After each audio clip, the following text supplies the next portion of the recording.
নমস্কাৰ বন্ধুসকল, আকৌ এবাৰ আপোনালোক সকলোকে স্বাগতম জনাইছোঁ মোৰ ইউটিউব চেনেল RK ক্লাছলৈ। বন্ধুসকল, আপোনালোক সকলোৱে জানে আজি ৰাতিপুৱা GTৰ ৰিজাল্ট ঘোষণা কৰা হৈছিলে ডিপাৰ্টমেণ্টৰ ফালৰ পৰা। আৰু এতিয়া আপোনালোকে এই কাট অফো হয়তো আপোনালোকে নিশ্চয় দেখা পাইছে। কাট অফৰ যোনটো নটিফিকেশ্যন সেইটোও তেওঁলোকে ৱেবছাইটত দি দিছে। তো এই কাট অফৰ ওপৰত আজি আমাৰ এই ভিডিঅ'টোত আলোচনা হ'ব। আৰু লগতে আপোনালোকৰ আৰু নতুন কিবা লিষ্ট ওলাবলগীয়া আছে নে এইটোই ফাইনেল লিষ্ট, সেই বিষয়ে আমি অলপ আলোচনা কৰিম। তো আহক দেৰি নকৰি ভিডিঅ'টো আৰম্ভ কৰোঁ।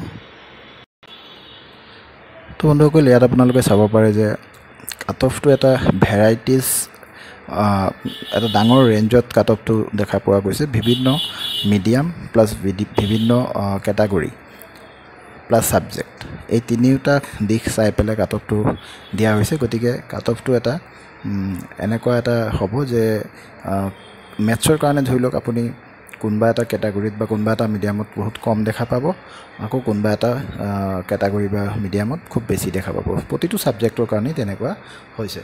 তো আপোনালোকে চাব পাৰে যে আৰ্টছৰ যিখিনি আছিলে আৰ্টছৰখিনি প্ৰথম দিয়া হৈছে। আৰু আৰ্টছৰ কাৰণে এছামিছ মিডিয়াম URৰ কাৰণে আছে 70.75, ঠিক তেনেদৰে বেংগলী মিডিয়ামৰ কাৰণে আছে 63, বড়ো মিডিয়ামৰ কাৰণে আছে 82, ইংলিছ মিডিয়ামৰ কাৰণে আছে 87.75, হিন্দী মিডিয়ামৰ কাৰণে আছে 85, মণিপুৰীৰ কাৰণে আছে 60.25। তেনেকুৱাকৈ কাট অফটো দিয়া আছে। আপোনালোকে নিজৰ নিজৰ যোনখিনি কাট অফ আছে সেইখিনি চাব।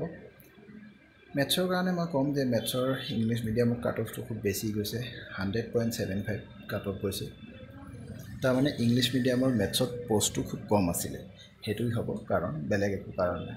আৰু যেনেকৈ আমি PGTত দেখা পাইছিলোঁ, ঠিক তেনেদৰে ইয়াতো কিছুমান ছাবজেক্টত কেটাগৰী ৱাইজ, মিডিয়াম ৱাইজ বহুত কম নম্বৰ কাট অফত দেখা পোৱা গৈছে।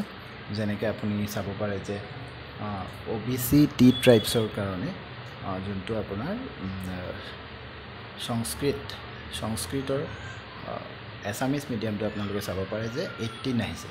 আৰু সেই একেটা বস্তুতে সংস্কৃতত আপোনাৰ বেংগলী মিডিয়াম OBCৰ কাৰণে কিমান আহিছে, অনলি 7.5। এইটো মানে কি আৰু কম, মানে অনলি 7.5, 140ৰ ভিতৰত অনলি 7.5 পালেই পাছ, তেওঁ চাকৰি পোৱাৰ চান্সেছ আছে। গতিকে একো কমেণ্ট নকৰোঁ আৰু তাত, যিয়ে নহওক।